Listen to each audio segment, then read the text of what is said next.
Bonjour à tous. Voilà. J'espère que vous allez bien avec ce temps. Et j'aimerais commencer juste par prier, si vous le voulez bien. Voilà. Père Céleste, on veut te remercier pour tout ce que tu nous donnes, comme nous l'a rappelé Denel en première partie. Seigneur, on veut être reconnaissant et on veut choisir d'être reconnaissant. Et Seigneur, on te remercie pour ta parole que tu nous as donnée, qu'elle puisse nous renouveler tous ce matin, qu'on puisse tous entendre ce que tu as à nous dire et qu'on puisse partir, Seigneur, avec davantage l'envie de t'aimer et de te servir. Amen. Donc j'aimerais commencer ce matin en vous disant que j'ai une bonne nouvelle. Ok ? Ça, c'est ce qu'on entend tout le temps à l'église. Ok ? Il y a une bonne nouvelle. Est-ce que vous savez que le mot évangile, dans sa racine, veut dire bonne nouvelle ? Et ça, souvent on dit oui, c'est le Nouveau Testament. En fait, non. 800 ans avant Jésus-Christ, il y a un prophète qui a utilisé ce terme. C'était le prophète Ésaïe, qui disait « Hey, il va y avoir une bonne nouvelle ». Et au temps de Jésus, donc on est au temps des Romains, il y a 2000 ans, quand on disait qu'il y avait un évangile, une bonne nouvelle, ça signifiait qu'il y avait une victoire militaire qui était acquise. Ok ? L'évangile, c'était donc la personne qui partait sur un cheval ou à pied, en général c'était des soldats romains plutôt vaillants, et qui portaient la bonne nouvelle de la victoire. Alors quand on dit la bonne nouvelle de l'évangile, en fait c'est un pléonasme, ça veut dire la même chose. Le mot évangile signifie victoire militaire. Et ce n'est pas anodin que les évangélistes, Matthieu, Marc, Luc et Jean, aient choisi ce terme évangile. Parce qu'il s'agit d'une victoire militaire. Une victoire qui est assurée. Une victoire qui doit être transmise. Puisque les gars, c'était souvent des hommes, désolé mesdames, à l'époque il n'y avait pas encore la parité. À l'époque, c'était des hommes qui étaient vaillants et qui couraient porter l'annonce et porter la victoire. Donc il y a vraiment cette idée à la fois de victoire militaire, mais à la fois de victoire qui doit être transmise. On doit transmettre aux autres que cette victoire est acquise. Donc ce terme est vraiment intéressant et c'est ce que je vous propose de voir ce matin dans l'évangile de Jean au chapitre 16, et ça va être juste un petit verset qu'on va explorer ensemble ce matin. Jean chapitre 16, verset 33. Vous aurez à souffrir dans le monde, mais prenez courage. Moi, dit Jésus, j'ai vaincu le monde. Amen. On reprend, c'est une grosse lecture. Vous aurez à souffrir dans le monde, mais prenez courage. Moi, j'ai vaincu le monde. Voilà ce que nous dit Jésus. Ce n'est pas un programme réjouissant, on peut le dire. En tout cas, sur la première partie de la phrase. La fin de la phrase est très encourageante. Jésus, il dit ça, pour ceux qui ne connaissent pas trop l'évangile de Jean, il va y avoir un très grand développement de la part de Jésus entre le départ de Judas, au chapitre 13, et sa grande et majestueuse prière au chapitre 17. Entre ces deux-là, le départ de Judas et la prière de Jésus, il y a donc tout un développement par Jésus qui se termine avec cette phrase. Donc Jésus fait un long développement à ses disciples et il leur dit « Voilà la synthèse, vous aurez à souffrir. » Ok ? Tout le monde, vous aurez à souffrir. Mais prenez courage, j'ai vaincu le monde. Alors ce qu'on va essayer de voir ce matin ensemble, c'est pourquoi Jésus dit qu'il a déjà vaincu le monde alors que la croix n'est pas passée. Comment c'est possible que Jésus dise qu'il a déjà vaincu le monde alors qu'il n'est pas sur la croix là ? Il n'est même pas encore au tribunal là. Il est avec ses disciples. Comment c'est possible que Jésus dise « j'ai déjà vaincu le monde » ? Et puis finalement, ça veut dire quoi, vaincre le monde ? Est-ce que ça nous concerne, nous ? C'est ce qu'on va voir ce matin et on va développer un petit peu ces idées-là pour que ça nous encourage dans notre foi, dans notre marche avec le Seigneur. La première chose qu'on peut dire, c'est le monde. Qu'est-ce que c'est que ce mot « monde » ? Pour ceux qui connaissent l'évangile de Jean, il y a dans l'évangile de Jean tout un panel de vocabulaire qu'on ne retrouve pas dans les 3 autres évangiles. Jean, il a écrit son évangile après les 3 autres. Et il utilise énormément de mots, de concepts, pour comme retraduire ce que Matthieu, Marc et Luc avaient déjà développé. Si on reprend l'équivalence dans la Bible, les 3 premiers évangiles parlent beaucoup du royaume de Dieu ou du royaume des cieux. Ok ? Matthieu, Marc et Luc parlent beaucoup du royaume de Dieu. Jean, il n'en parle quasiment pas. Jean, il va parler de la vie éternelle, comme en parallèle. Ok ? Si on prend encore une fois l'évangile de Jean, au chapitre 3, au verset 16, qui est le passage que tout le monde connaît, c'est le premier passage moi, que j'ai appris par cœur. Okay. Qui le connaît par cœur ? Jean 3,16. Juste faire un petit sondage. Qui connaît Jean 3,16 par cœur ? La moitié de l'Église ? Allez, 3/4 de l'Église peut-être ? Car Dieu a tant aimé qui ? Le monde, qu'il a donné son Fils unique afin que quiconque croit en lui ne périsse pas. Jean 3,16. Voilà le passage le plus connu. Ah, je crois que Nathanaël... Ah, il n'y était pas ? Ah, il n'y était pas. Excuse-moi, Nathanaël, j'allais dire que tu t'es endormi, mais non. Ok, Jean 3,16, c'est le passage, sans doute le plus connu. Dieu a tant aimé quoi ? Ou qui ? Le monde. Alors, j'ai pris un dictionnaire et j'ai regardé qu'est-ce que voulait dire ce mot « monde » dans un dictionnaire biblique. Alors, accrochez-vous. Ça peut être un arrangement habile et harmonieux d'une constitution. Donc déjà, la phrase, elle est compliquée. Ça peut être une décoration, une parure. Par exemple, l'arrangement des étoiles. J'ai trouvé ça très poétique. Ça peut être l'univers, donc tout l'univers. Ça peut être le cercle de la Terre, les habitants de la Terre, les hommes, la race humaine, les femmes, la multitude sans Dieu, la masse des hommes séparés de Dieu, ceux qui sont hostiles à Christ.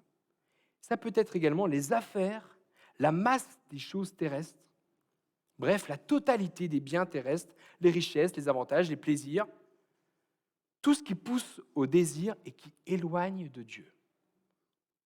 Ah, ça devient une définition beaucoup plus caractéristique. Alors j'ai essayé de synthétiser tout ça. Qu'est-ce que le mot « monde » peut vouloir dire chez Jean ? Et c'est Don Carson qui explique d'une façon très simple. Il dit, c'est simple, chez Jean, le monde représente ce qui est en bas face à ce qui est en haut, le monde de Dieu. Il y a un monde en bas et un monde en haut. Alors quand on dit ça, il ne faudrait pas avoir 2 mondes complètement séparés qui ne sont pas connectés. Non, ça veut juste dire que quand Dieu a tant aimé le monde, c'est qu'il aime tout ce qu'il y a sur cette terre, mais tout ce qui est séparé de lui. Vous voyez un peu l'amour et la puissance de l'amour de Dieu ? Dieu aime ce qui est séparé de lui. Ça peut donner un peu de vertige. On peut voir dans l'introduction du livre de Jean que dès le début, Jean en parle, au chapitre 1 et au verset 10. Elle était dans le monde, donc il parle de la parole, et c'est Jésus. Et le monde a été fait par elle, donc la parole, par Jésus. Pourtant, le monde ne l'a pas reconnue. Elle est venue chez les siens, et les siens ne l'ont pas accueillie. Donc, Dieu aime le monde, et Dieu est venu dans ce monde. Pourtant, le monde, et là ça colle bien avec la fin de la définition, le monde ne l'a pas reconnue. Et elle est venue chez les siens, donc là Jean est en train de dire, elle est venue chez les Juifs, c'est ça que ça veut dire, et les Juifs ne l'ont pas accueillie. Il y a comme une définition négative, comme si le monde était connoté chez Jean de quelque chose d'assez négatif. Et c'est Henri Blocher qui dit, en fait, le monde, on pourrait le définir comme une tyrannie ou un esclavage. En fait, on a donc tout ce qui est séparé de Dieu, mais qui est quand même aimé de Dieu, tout ce qui est en bas, opposé à ce qui est en haut, et tout ce qui peut entraîner un esclavage. Donc on a quand même un Dieu incroyable, qui aime nous aimer, alors que nous sommes séparés de lui. Nous sommes dans le monde. Et Paul va retraduire ça, pour une fois que Paul est plus clair que Jean, je trouve. Voilà ce qu'il dit, Paul, en Éphésiens 2. « Quant à vous, vous étiez morts à cause de vos fautes et de vos péchés, que vous pratiquiez autrefois conformément à la façon de vivre de ce monde. » Conformément, et là il va définir en fait ce que c'est que le monde, conformément, puisqu'il reprend la même phrase, il définit, conformément au prince de la puissance de l'air, c'est-à-dire le diable, de l'esprit qui est actuellement à l'œuvre parmi les hommes rebelles. Et quelques années plus tôt, avant la lettre aux Éphésiens, Paul va définir le monde comme étant entièrement prisonnier du péché dans le livre de Galates au chapitre 3, verset 22. Donc voilà un peu ce que Dieu aime. Dieu nous a aimés alors que nous étions séparés, englués dans le péché, séparés de lui, comme s'il y avait deux mondes complètement incompatibles. Donc voilà le premier terme qui nous montre la distance qu'il y a entre nous et Dieu. La distance entre les péchés et le pécheur et la sainteté et la perfection de Dieu. Alors on peut continuer et lire ce passage, c'est que quand Jean il dit « les siens ne l'ont pas accueilli », c'est-à-dire les Juifs, Jésus dira dans les évangiles synoptiques, il dira « je suis d'abord venu pour les brebis d'Israël ». Il est d'abord venu pour ce peuple, mais les siens ne l'ont pas accueilli. Et il y a chez Jean, quand on étudie son livre, cet évangile, il y a une construction littéraire qui est incroyable, c'est que le livre va se transformer. Au départ, c'est le monde qui caractérise l'incrédulité, et à la fin, ce sont les Juifs qui caractérisent l'incrédulité. Et c'est en fait, d'après Jean, c'est la même chose. Le monde et les Juifs sont caractérisés par la même chose, c'est-à-dire l'incrédulité. En fait, Jean est en train de nous dire, le monde, c'est l'incrédulité, pour faire les choses simples. Le monde, c'est ce qui nous éloigne, ou c'est ce qui est éloigné de Dieu. Alors, on peut croire en Jésus, l'envoyé de Dieu, c'est-à-dire faire l'opposé de ce que le monde a fait, de ce que les Juifs ont fait, de ce que Pilate a fait. Ils ont tous renié, ils ont tous annulé finalement, dans leurs propos, par leurs actes, ce que Jésus était venu faire.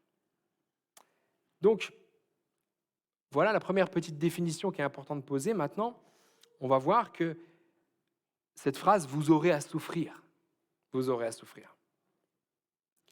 Moi, je ne sais pas vous, mais dès que je commence une phrase qui dit « vous aurez à souffrir », on a presque envie de changer de verset, ok ? On a presque envie d'avoir juste un évangile ou juste des passages qui nous disent « hey, fais-moi du bien, Seigneur, je vais juste… » D'ailleurs, il y a des livres comme ça. Il y a des livres comme ça qui peuvent nous faire du bien par moment, mais qui peuvent être dangereux si on les utilise au long cours. C'est comme les médicaments. Il y a des médicaments qui sont bons sur le court terme, mais sur le long terme, c'est très négatif. Oui, il y a des livres qui vont nous dire « hey, il n'y a que des promesses pour toi. Il n'y a que des choses grandes avec Dieu. » Et c'est vrai, c'est vrai. Mais si tu lis que ça, tu lis qu'une toute petite partie de ce qu'il y a dans l'Évangile. Parce que oui, vous aurez à souffrir. Là, ce que Jésus est en train de dire, ce n'est pas une question. Ce n'est pas une phrase avec un point d'interrogation. Ce n'est pas une phrase avec des points de suspension. C'est une affirmation. Vous aurez à souffrir. C'est comme ça. Pourquoi ? Parce que le prince de l'air, le diable, agit. Parce qu'il y a des éléments dans nos vies qui sont liés à nos fautes, nos péchés, et qui ont une répercussion, mais c'est aussi lié des fois au diable, à l'ennemi, qui veut détruire et empêcher qu'on croie. Et ça, il faut bien se le rappeler. Alors on pourrait se dire, mais attendez, Jean, là, quand il est en train de parler à des disciples qui vont partir en mission et qui vont être persécutés. C'est vrai. Il est en train de préparer ses disciples à la persécution. C'est-à-dire, à quoi la persécution ? Mourir pour sa foi. Mais si on réfléchit bien, là, ici, je pense qu'il n'y a pas grand monde qui peut dire qu'il va mourir pour sa foi. Si on est honnête, ok, si on est honnête. Est-ce qu'il y en a beaucoup qui vont dire ici qu'ils vont mourir pour leur foi? Mais finalement, si on étudie bien, quelle est la conclusion? La conclusion de la persécution ou la conclusion d'une souffrance qui peut être liée à la maladie, au péché, au chômage, au divorce, à tout ce que vous voulez, quel est le but de l'ennemi? Le but est de vous faire basculer dans l'incrédulité. Parce que finalement, que vous soyez persécuté pour votre foi ou persécuté pour des problèmes, le but de l'ennemi est le même. Le même, vous faire basculer dans l'incrédulité. Alors, Paul, encore une fois, va vraiment le détailler. Il va faire d'un des passages qu'il faut apprendre par cœur, mes amis. C'est un des passages qu'il faut vraiment connaître, parce qu'il est essentiel. C'est 1 Corinthiens, chapitre 10, verset 13. Les tentations, donc quand on dit tentation, c'est épreuve, c'est le même mot en grec. Tentations ou épreuves qui vous ont assaillis sont communes à tous les hommes. C'est Jésus qui l'a dit, vous aurez à souffrir. D'ailleurs, Dieu est fidèle et ne permettra pas que vous soyez tentés ou éprouvés, puisque c'est le même terme. Et là, j'ai rajouté entre parenthèses, d'abandonner la foi. Au-delà de vos forces, au moment de la tentation ou de l'épreuve, il préparera le moyen d'en sortir pour que vous puissiez y résister. Dieu est fidèle. Si vous vous accrochez à lui, dans l'épreuve, dans la tentation, il ne permettra pas que vous soyez tentés au-delà de vos forces. Amen. Rien au-delà de vos forces. Waouh! Ça doit nous réjouir. La bonne nouvelle militaire concerne notre victoire également. Il n'y a aucune épreuve qui pourra nous éloigner de lui. Aucune épreuve ne pourra nous éloigner de lui, parce qu'il est garant de son alliance. Et c'est là qu'on voit que Paul, il a vraiment retranscrit les mots. Parce que finalement, la tentation ou l'épreuve, quel est son but d'après l'ennemi, le prince de l'air? C'est de nous faire abandonner la foi. C'est ça son objectif, nous faire abandonner la foi. Qu'on soit persécuté, qu'on soit au cœur de la maladie, au cœur du chômage, au cœur d'un divorce, qu'est-ce qu'il veut faire? L'ennemi, nous faire abandonner la foi.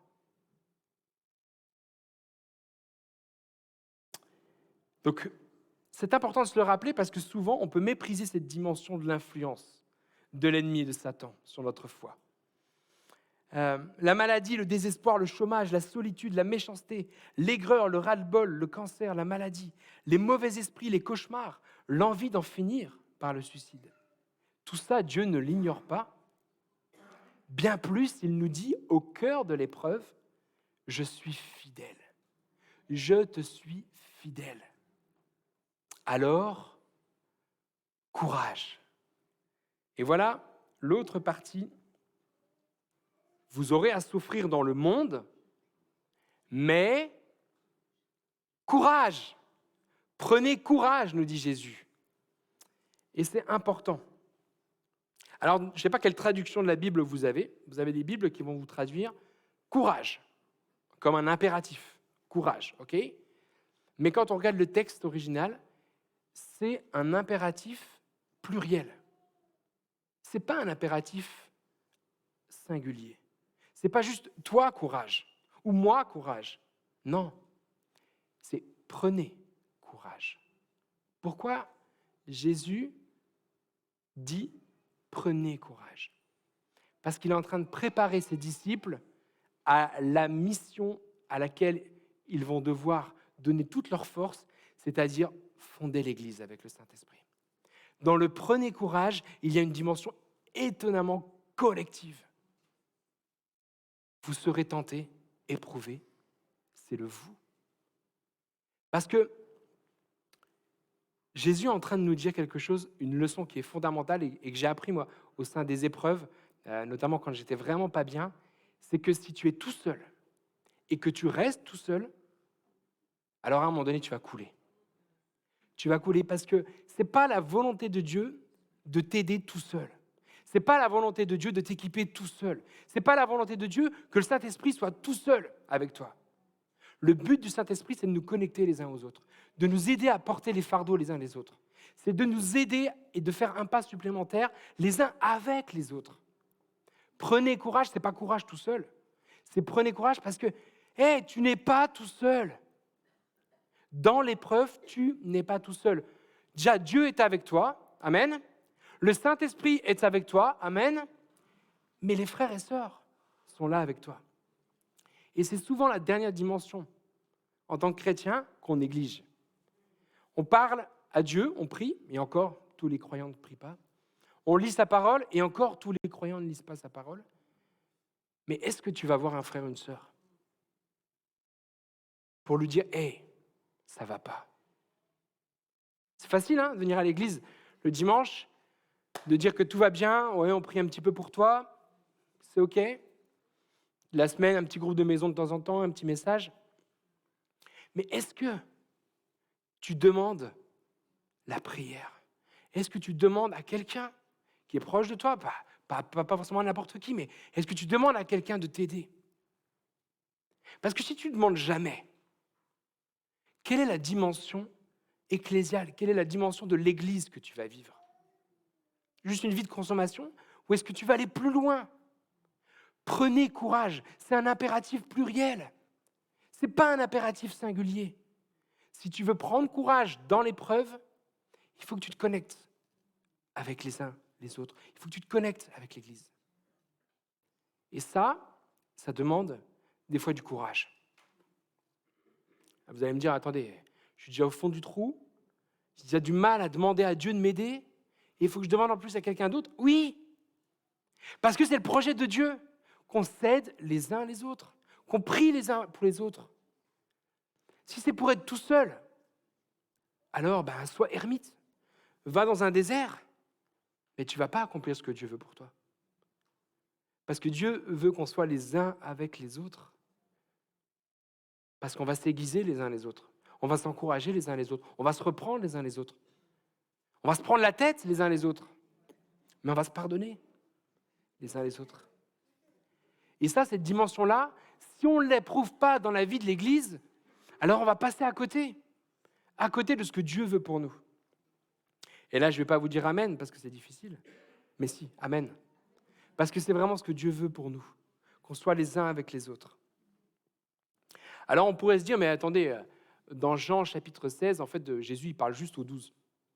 Puis encore, ils ne sont plus que 11 puisque Judas est parti. Mais Jésus le dit dans sa prière magistrale au chapitre 17. Il dit, chapitre 17, verset 20, « Je ne prie pas pour eux, c'est-à-dire les 11, mais encore pour ceux qui croiront en moi.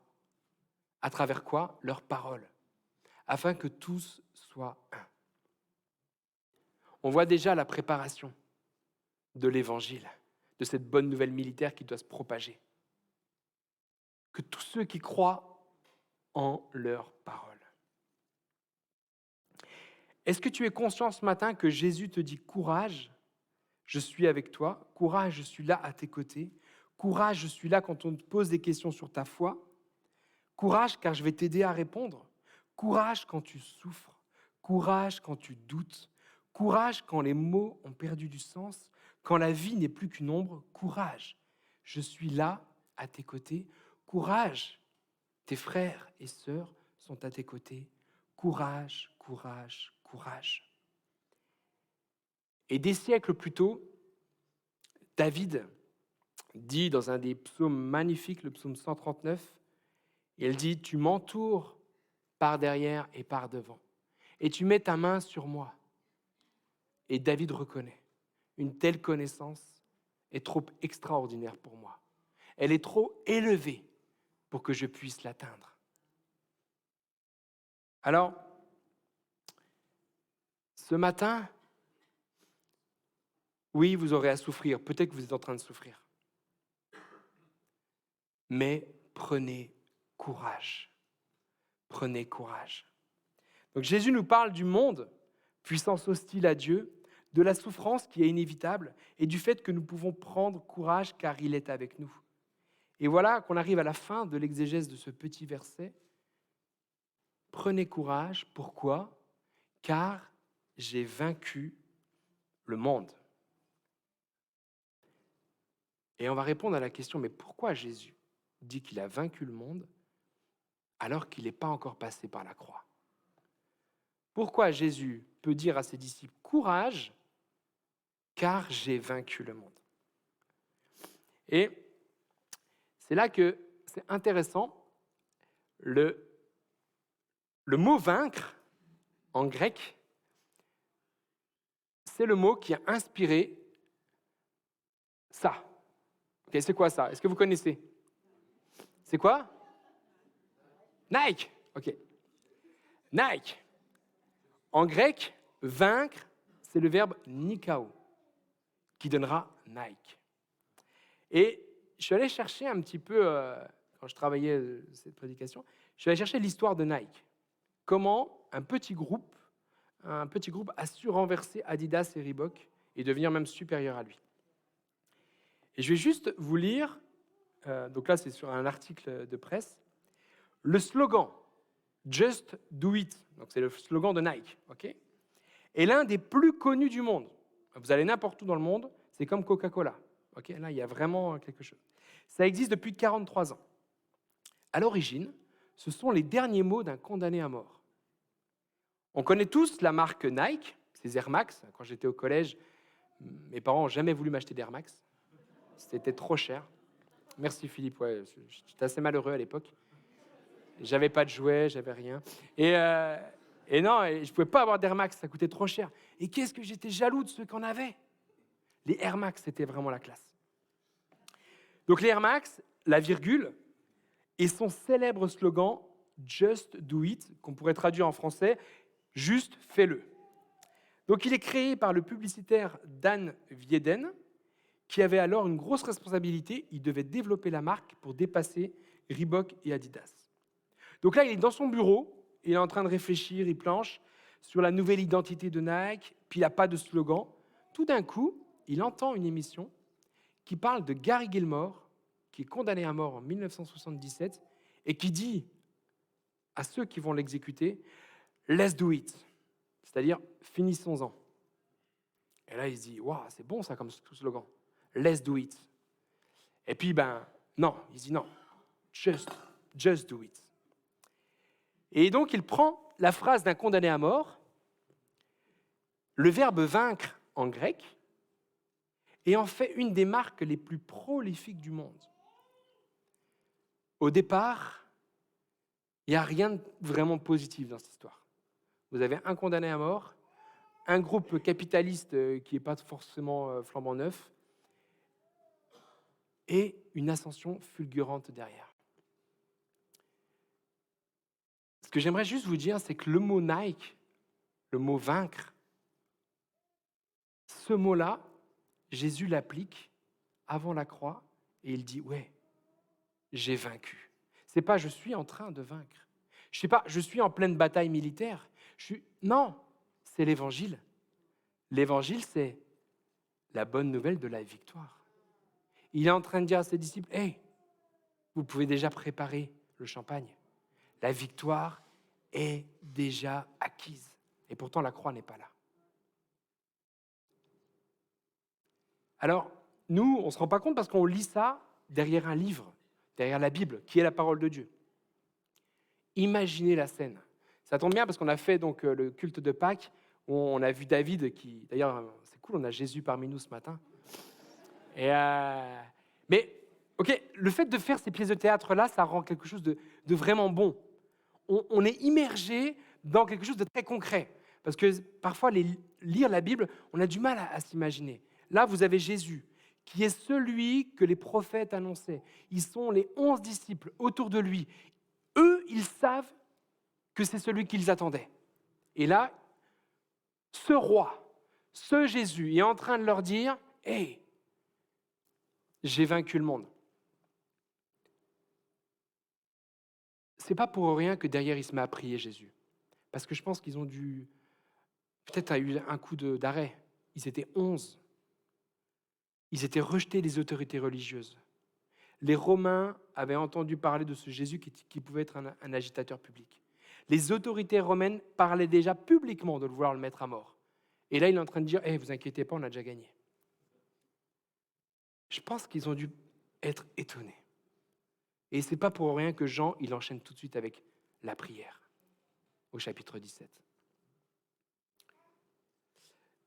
Je ne sais pas si vous avez déjà fait du sport collectif. Moi, j'ai joué au foot quand j'étais plus jeune. Et puis, l'année dernière, je me suis ressenti une âme de jeune et j'ai voulu reprendre une licence. Donc, j'ai joué au foot dans une équipe et j'avoue que j'ai pris cher quand même. C'était difficile. Et un des derniers matchs que j'ai fait dans cette équipe, j'étais clairement pas le meilleur de l'équipe. Okay, mais le coach me faisait jouer, donc j'étais quand même content. Et on fait le match et on jouait contre les gendarmes à Boulevard Joffre, c'est la gendarmerie. Et c'est la première fois que j'avais autant de supporters, pas de supporters, de gens qui nous regardaient, parce que quand les gendarmes y jouent, c'est pas juste l'équipe, c'est les familles, c'est les copains, c'est les amis. On s'est retrouvé, il y avait 100 personnes autour, qui nous applaudissaient pas nous, mais qui applaudissaient l'équipe d'en face. Okay, et là, on s'est retrouvé véridique, hein, on menait 4-0 à la mi-temps. Je peux vous dire qu'à la mi-temps, on faisait les fiers. 4-0, on ne se chauffait pas, on commençait à rigoler, on dit qu'est-ce qu'on fait après le match. Et les gendarmes, eux, ils n'ont pas rigolé. Le coach, il leur a mis une tombée comme pas possible.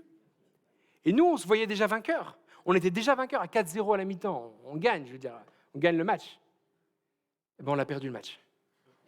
Ils nous ont explosé en deuxième mi-temps. Mais quelle défaite. Et là, 5-4. 5-4, et je crois que j'ai causé un penalty, je crois. Bref, la catastrophe. Et genre, le coach, il m'a plus jamais parlé. Non. Mais genre, l'humilité derrière. Vraiment, là, ça a été dur. Mais à la mi-temps, on avait gagné. Dans nos têtes, on est comme si on était déjà victorieux. Et c'est souvent le problème avec nous, les chrétiens.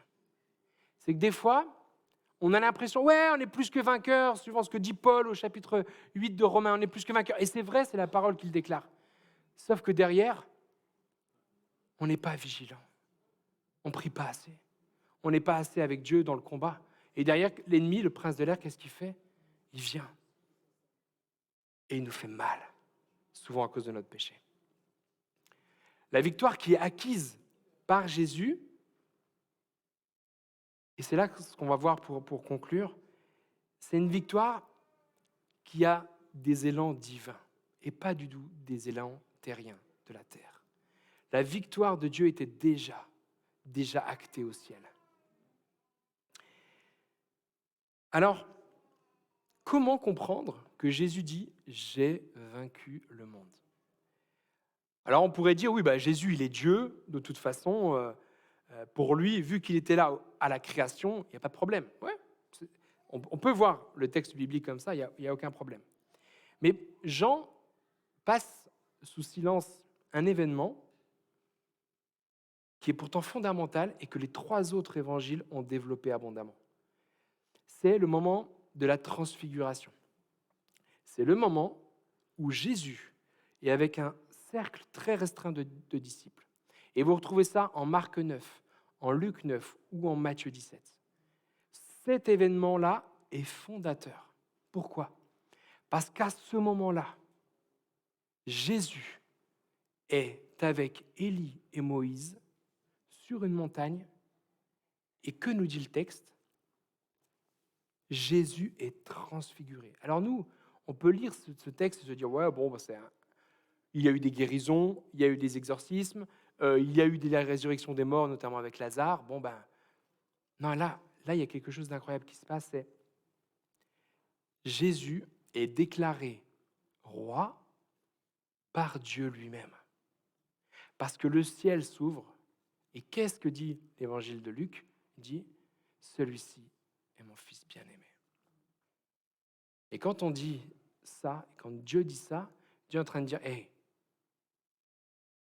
là, le roi est là.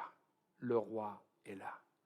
Et cet événement-là, cette transfiguration qui scelle, qui montre, qui annonce en fait que le roi est déjà là, Élie et Moïse, ceux qui représentent tous les prophètes de l'Ancien Testament, sont là avec lui et s'entretiennent avec lui. Et l'évangile de Luc nous dit, ils sont en train de parler de quoi?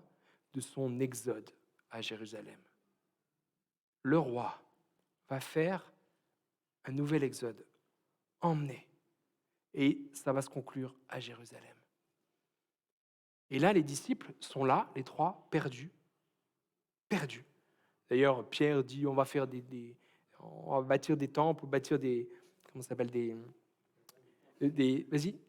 Oui, voilà, bâtir, comme pour reproduire finalement la fête des cabanes. Ils sont perdus parce que cet événement-là est fondateur. Cet événement-là montre, et même la nature change, même la nature physique de Jésus change. Il devient resplendissant. Ça, c'est le premier événement. Le deuxième événement qui montre que Dieu avait déjà scellé la victoire de Jésus, c'est un petit passage qu'on trouve dans Luc chapitre 10, verset 18, où Jésus leur dit « Je voyais Satan tomber du ciel comme un éclair. » En réponse à la mission, donc les disciples sont partis en mission sur l'ordre de Jésus, qu'est-ce qui se passe? Satan tombe du ciel comme un éclair. Satan n'a plus qu'une sphère d'influence, c'est la terre. Il connaît sa condamnation et sa fin. C'est pour cela qu'il a tenté Jésus au début de son ministère. Marc mentionne qu'une voix se fait entendre et parle du Fils bien-aimé. Écoutez-le, le Fils bien-aimé dans la culture juive, c'est un écho très fort au roi. Jean ne parle pas de cet événement, car il sait que les trois autres évangélistes en ont parlé. Cet événement essentiel marque la divinité et la royauté de Jésus.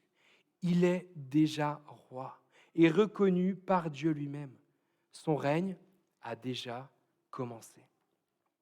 Alors, il ne trône pas dans le ciel, car il est encore sur la terre, mais il est déjà roi et tous les acteurs le reconnaissent. Les trois disciples, Moïse et Élie, même la nature, c'est-à-dire la création elle-même, reconnaît, parce qu'il devient blanc d'une blancheur non de ce monde, mais une blancheur du ciel, signe de sainteté. Et Dieu le Père montre à tous qui il est. Jésus est roi. Amen. Jésus est roi.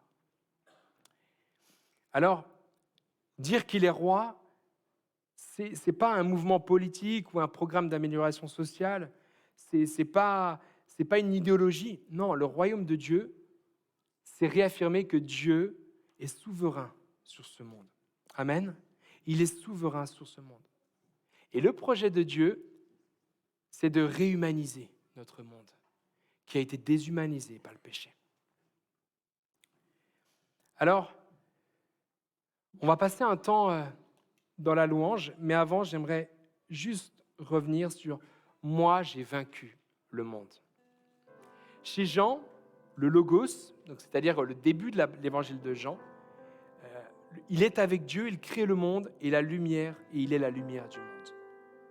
C'est pour cette raison que Jésus dit qu'il a vaincu le monde en Jean 16. La crucifixion, la croix, c'est que l'aboutissement de sa mission finalement. Parce qu'il savait, Jésus, qu'il allait jusqu'au bout.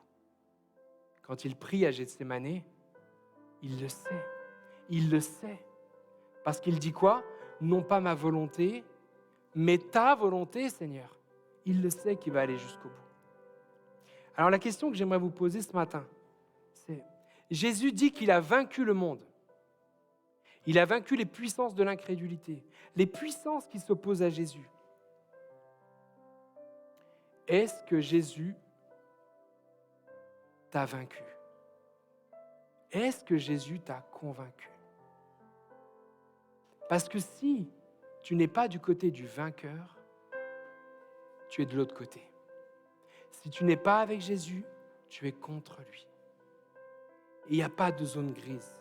La victoire est assurée à la croix, mais seulement pour ceux qui placent leur confiance en Jésus. Alors, est-ce que tu es vaincu par lui? Est-ce que tu es convaincu par lui? Ça ne peut pas être un oui timide. Ça peut être qu'une affirmation pleine et entière. Est-ce que tu marches avec lui? Si ce n'est pas le cas, ça ne veut pas dire que tu es en zone grise, ça veut dire que tu es contre lui. Si tu veux recevoir ce prenez courage au cœur de ton obscurité, au cœur de tes difficultés, tu n'as pas le choix.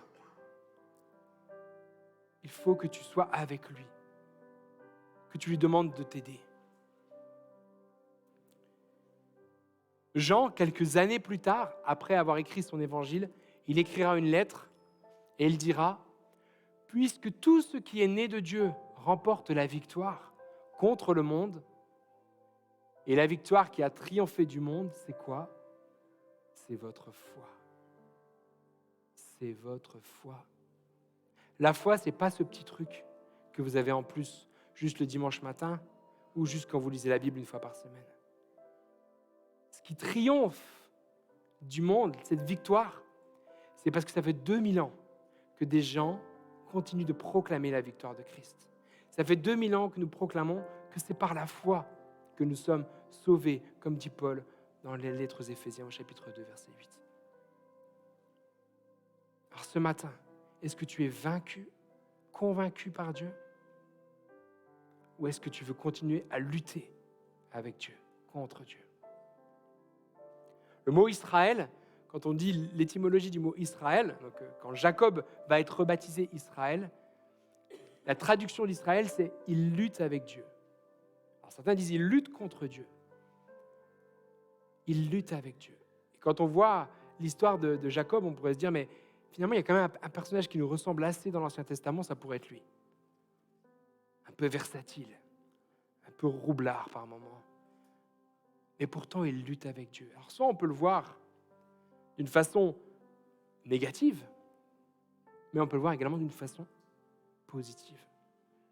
Est-ce que dans tes difficultés, Dieu lutte avec toi? Est-ce que tu luttes avec Dieu? Dans le sens, est-ce que tu t'opposes à lui ou est-ce que tu luttes avec Dieu? Est-ce que Dieu est avec toi? C'est une invitation que Dieu nous fait et il nous demande de renouveler sans cesse. Amen. Alors je vous invite à vous lever. On va louer le Seigneur. Levez-vous, puis approchez-vous. On va louer le Seigneur. Parce que vous aurez à souffrir dans le monde. Mais prenez courage. Prenez courage. Jésus nous dit, moi, j'ai vaincu le monde. Allez-y, approchez-vous. On va louer notre Seigneur ensemble avec le groupe de louanges dans cette deuxième partie. Venez.